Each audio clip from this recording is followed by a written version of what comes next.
Welcome to Anderson Alchemy. I'm your host, Brandy Anderson. This is a space for inner work, shadow work, and transformation, where we move beyond surface understanding and begin to engage the deeper layers of the psyche, the symbolic, the unconscious, the unseen forces shaping who we are becoming. This is the work of inner alchemy.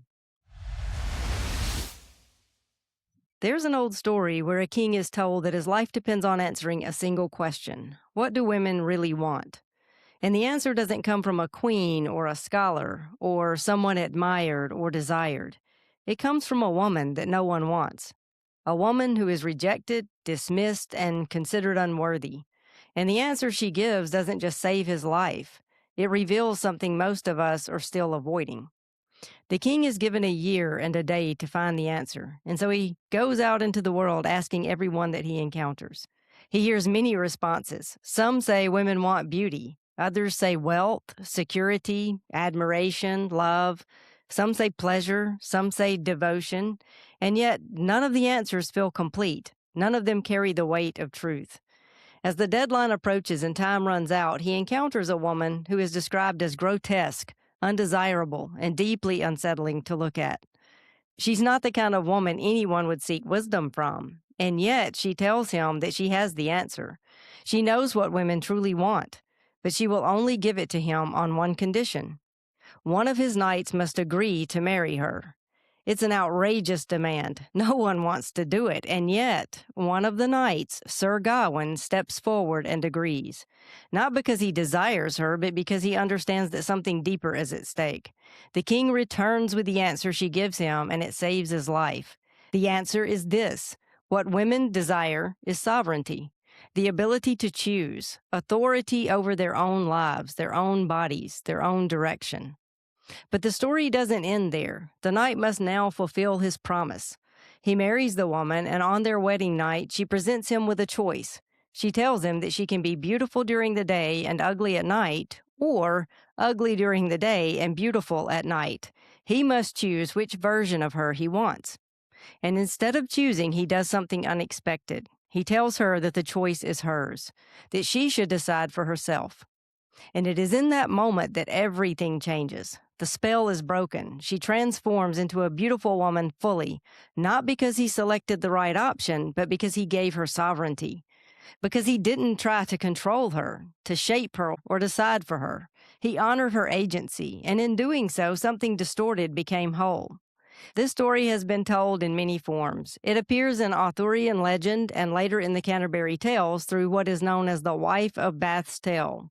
But the core of it is even older than that. It belongs to a much deeper pattern in myth, often called the loathly lady motif.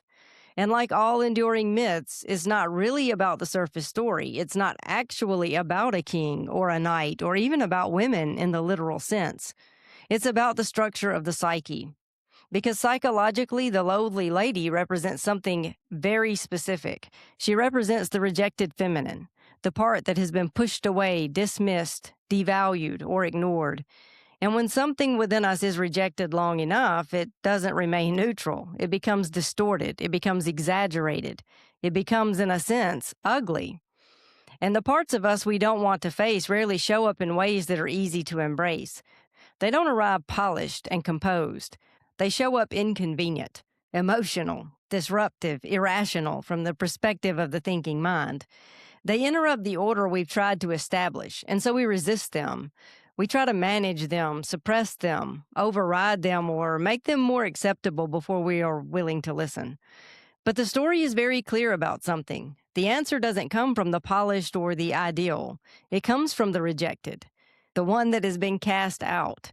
And that alone is worth sitting with, because it suggests that the very place we avoid is the place where truth is waiting. When the question is asked, what do women really want, the answer is not love. It's not validation. And it's not to be chosen or admired or protected. It is sovereignty. And psychologically, sovereignty is not about control over others. It is about agency within oneself. It is the capacity to choose, to move, to respond from an inner authority rather than being shaped entirely by external forces. And this is where the story turns inward, Because this is not just about how men relate to women. It's about how everyone relates to the feminine dimension of themselves, the intuitive, feeling, receptive, relational aspect of the psyche, the part that doesn't operate through control or domination, but through attunement, responsiveness, and depth. And most of us, if we're honest, are not giving that part of ourselves sovereignty. We override our intuition. We dismiss our emotions as inconvenient or irrational. We prioritize logic, productivity, and control while silencing the parts of ourselves that are asking to be felt, heard, and trusted. And over time, those parts don't disappear. They become distorted. They become louder, more chaotic, more difficult to ignore. They become, in the language of myth, loathly. And so the encounter with the loathly lady isn't a random event. It's an initiation. It's what happens when the rejected feminine demands to be seen. And the condition she sets is not accidental. She requires marriage, not admiration, not curiosity, not temporary attention, marriage. Because symbolically, marriage represents union, integration, a binding together of what has been separated. It's not about romance, it's about relationship. The conscious self, often represented by the masculine principle, must enter into a committed relationship with the feminine that's been rejected. And this is where the story becomes deeply confronting, because the knight doesn't get to change her before the marriage. He doesn't get to refine her or improve her or make her more acceptable. He must agree to the union as she is, which means psychologically we don't get to wait until our emotions are calm, our intuition is clear, or our inner world feels beautiful before we engage with it. We're asked to enter into relationship with it in its current form. The turning point of the story doesn't happen at the wedding. It happens in the moment of choice. When she offers him the option to determine how she will appear, he is given an opportunity to take control, to shape her into what is most convenient or desirable for him.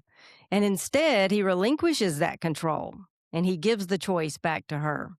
And that is the moment of transformation. She becomes beautiful not because she's been fixed, but because she has been honored, because the relationship to her has changed, because she no longer is being controlled, managed, or overridden. She's being trusted. And this is the part of the story that often gets simplified, but it's actually the most important part. The transformation is not about her becoming something different in essence. It's about the distortion dissolving when sovereignty is restored. When something within us is given the space to exist, to choose, to express itself without being dominated, it reorganizes, it softens, it becomes coherent. And we see this in real life in very grounded ways. When emotions are suppressed, they become overwhelming. When they're allowed, they move through us freely. When intuition is ignored, it becomes faint or confusing. But when it is trusted, it sharpens. When parts of the self are constantly overridden, they become reactive. When they're given agency, they become integrated. So the question is no longer, what do women want? The question becomes, where am I withholding sovereignty within myself? Where am I trying to control instead of listen? Where am I dismissing something because it doesn't appear in a form that I find acceptable? Because the loathly lady in your life is not another person. It may be your grief, your anger, your uncertainty, your intuition that disrupts your plans, your truth that complicates your relationships. It's whatever part of you that feels inconvenient, unrefined, or difficult to integrate into the identity that you have constructed. And the story suggests something very clear, that what we reject becomes distorted, and what we honor becomes whole. We're living in a time where many external structures of authority are being questioned. They're being dismantled and destabilized. Systems that once told us what to believe, how to live, what is right, what is true. And as those structures lose their grip, there's an increasing pressure to turn inward, to develop an internal authority, to listen, to discern, to choose. And that's not always comfortable because sovereignty requires responsibility. It requires us to engage with parts of ourselves we would rather avoid. It requires us to stop outsourcing our decisions and begin relating to our own inner world with honesty. But the story offers a kind of map. It tells us that the path forward is not through more control or more refinement or more suppression.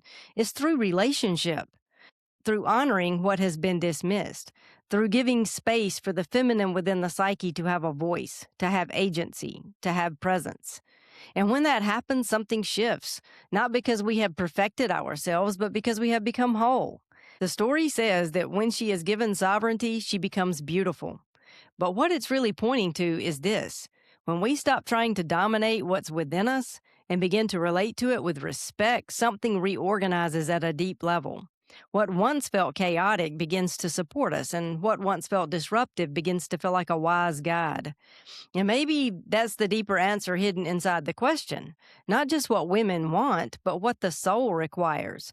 Not control, not perfection, not constant certainty, but the freedom to move, to choose, and to be in relationship with itself. And most of us are still learning how to do that.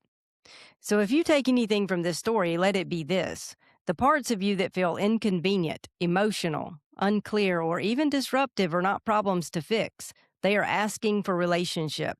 They're asking to be heard, not overridden. And they are asking for sovereignty. And most of us were never taught how to do that. We were taught how to manage ourselves, control ourselves, present ourselves, but not how to actually relate to what's happening within us in a meaningful way. And that is the work. And it's the work that I do with people. As a Jungian-based coach and spiritual director, I help people begin to understand the language of the inner world, the patterns, the projections, the shadow, the parts that keep showing up in relationships, in emotions, in cycles they cannot seem to break. Because once you begin to see it clearly, you're no longer at the mercy of it. You can begin to relate to it differently. And that's where real change happens. Not just awareness, but integration. And one of the most direct ways into that inner world is through dreams. Your dreams are not random. They're not just noise from the brain. They're symbolic communications from the unconscious. They're showing you what you cannot yet consciously see. They bring forward the very parts of you that are asking for attention, for integration, for sovereignty. So I'm currently offering mini dream sessions. These are 30-minute sessions where we take one dream and begin to unpack it together. Not in a surface level way, but in a way that helps you actually understand what your psyche is trying to show you and how it connects to your waking life. If you've ever had a dream that stayed with you, that felt significant, or even confusing in a way that you just couldn't shake, that is usually a signal that there is something there for you.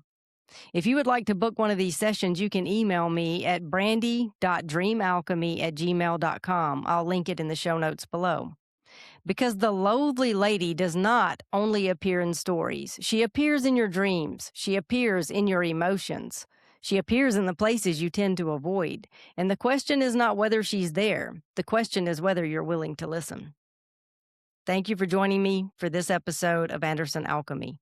As always, cosmic blessings and peace.